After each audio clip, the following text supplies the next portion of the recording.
being an empath isn't always easy, you know. Sometimes you have to deal with emotions that are not yours, that you mistaken for yours. And with that said, sometimes a break is needed from interaction. It's not going to serve you to be in service to others constantly if you don't take the time out to be in service for yourself.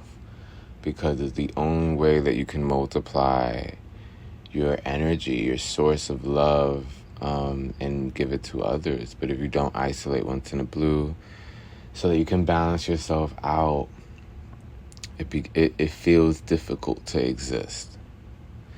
And it's something to be known and to take note. It's something I'm aware of.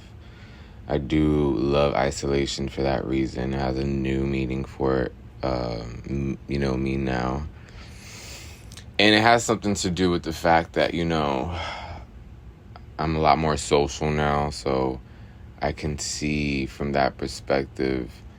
There was a time, and I'm sure most empaths, relate to this, where when you're an empath, isolation feels scary or empty or very lonely, right? So in the beginning, it feels that way. So, being in service to others feels, like the thing to do till you realize my life isn't happening, or I'm not being really the driver of what I want happening in my life. I'm more so kind of taking that passenger seat, you know what I mean? Quite literally.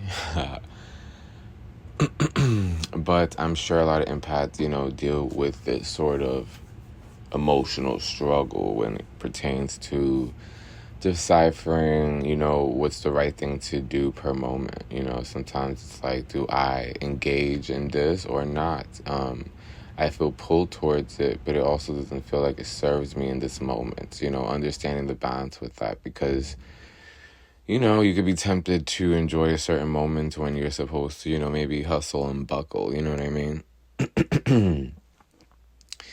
And at times, it's very necessary to assess that and to see when you have to take a back seat and just relax and do what your spirit tells you need to do next, Sometimes it is to sit down and, record that YouTube video or go ahead and write that poem or, write that novel or, whatever it is that you desire to do.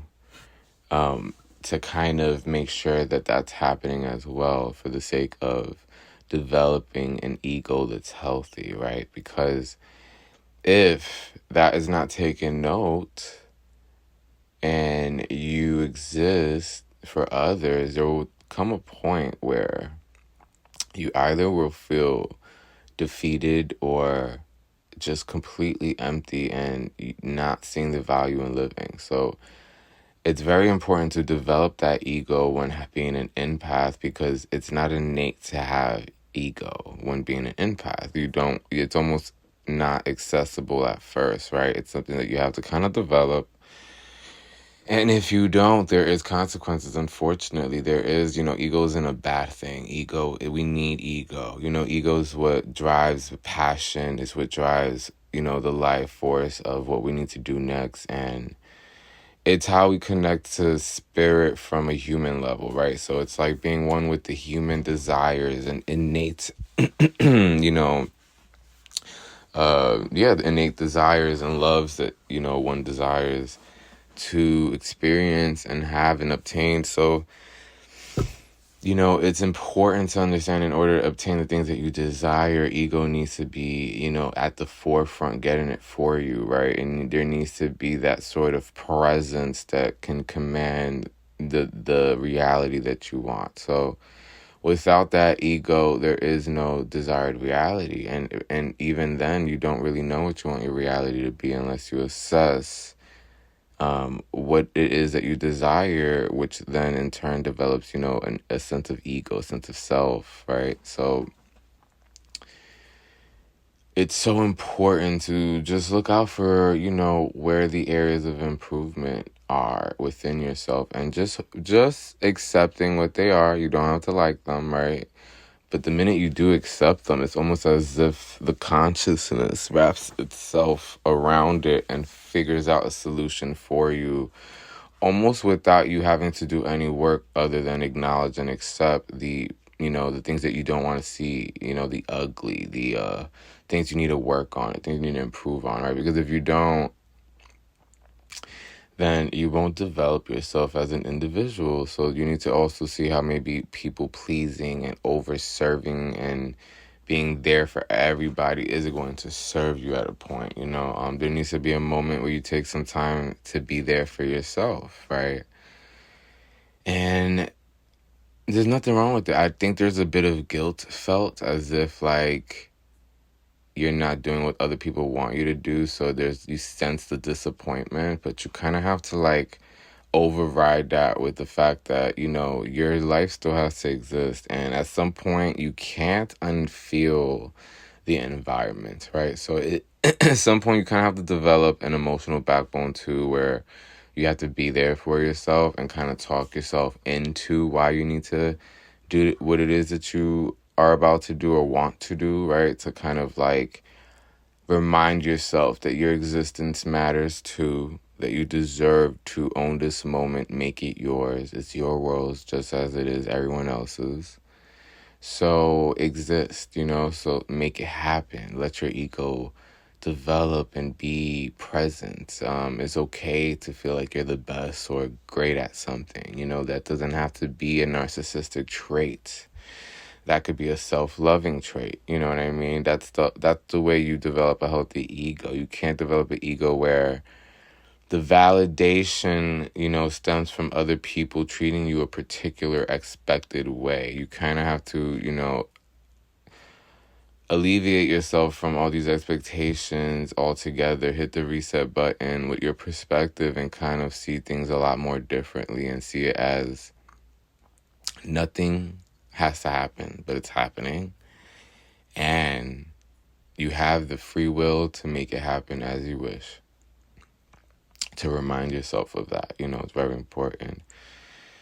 And it will save you time with, the emotional distress that you may feel, from the disappointment that others are experiencing from your lack of being present and the reality of theirs, right? So, it's a shared reality, but at one point you can see when, someone maybe is pulling a little bit more towards their reality only. So you kind of have to like just take note of, letting yourself marinate in your realities, because you deserve to. What the hell, like it doesn't always have to be about the people around you. And balance is very important. And that way you can, when you see them again or you want to be present for others, you will, have a recharge energy, fuel, or source when you recharge and take some time to yourself and do the things you have to do. It is what it is. Sometimes, it comes with being a healer and, full of love, right? People will just tug on you, and it should just be seen as, wow, people love me. That's a beautiful thing, not, oh my God, this is so draining. This is a lot, right? Because you can look at it either way, right? So I think it's kind of reminding yourself, wow, I'm gifted. I make people feel good. Let me just take the time out, and like, for example, I'm making this voice note instead of, hanging out with my friends, because I can hang out with them an hour from now, but if I don't take the time out to do me and just make sure I attend to, the things that would benefit me, then you guys wouldn't get this voice note, that I'm now going to make a YouTube video. So, that's just what it comes down to, being an empath and, finding that balance within relationships. My name is Gawd. You're watching, not really watching, but you are watching Gawd Cafe. This is an audio recording I do have videos that I post of myself. You could go check those out. From time to time, I will do, voice notes and make them videos whenever I feel like I want to vent, or maybe not record myself because maybe of the location I'm at, but, maybe I have something on my mind I want to share. So, I'm going to do a little bit more of these as well as, me being present in the video and, just physically there, I just think it's a good balance to also give you guys these type of videos. Anyway, I love you guys, wish you guys abundance, peace, joy, okay? Again, my name is Gawd. Please like, comment, and subscribe, and until next time.